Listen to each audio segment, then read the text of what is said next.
पण हे प्रत्येक ठिकाणी त्याला जो काही रिस्पॉन्स मिळाला, सगळेच काही विद्यार्थी होते आणि तरुण होते, अनेक जे विद्यार्थी दशेतनं बाहेर आलेले आहेत, अनेक तरुण होते, अनेक तरुणी होत्या.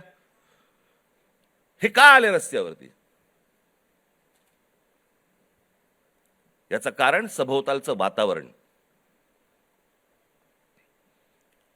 आज अनेकांना वाटलं की हे फक्त नीटची परीक्षेचे पेपर फुटले, हे कारण होतं त्या आंदोलनाचं.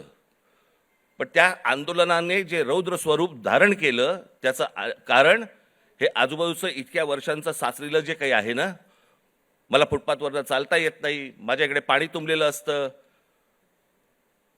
आमच्याकडे बागा नाहीत, माझ्या लहान मुलांना खेळायला व्हायला मैदानं नाहीत, बाहेर कुठे घेऊन जायला जागा नाही, शिक्षण झालंय, नोकऱ्या मिळत नाहीयेत, सगळ्या कंपन्या खाजगी लोकांना दिल्या जात आहेत, एकाच उद्योगपतीवरती मेहरबानी सुरू आहे, त्यालाच सगळी जंगलं दिली जात आहेत, त्यालाच सगळ्या जागा दिल्या जात आहेत. जेव्हा कधी बघावं तेव्हा या देशामध्ये फक्त निवडणुकाच सुरू आहेत, आमदार खासदार फोडले जात आहेत, 50-50, 100-100 कोटी. डिजिटल इंडिया,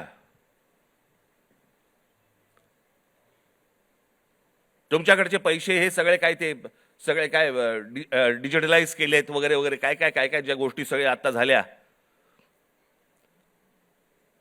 मग हे आमदार खासदार फुटतात त्यावेळेला कुठे कार्ड कुठे स्वाईप करतात?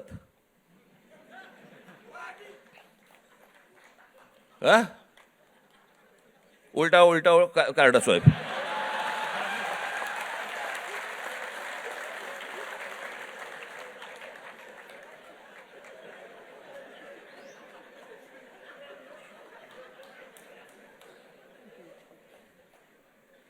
पैसे कुठे देतात मग? हे सगळं जे आहे हे सगळं साचलंय, हे सगळं साचलंय. त्या सगळ्या गोष्टींचा उद्रेक आता बाहेर येतोय, तो येणार, अजून येणार.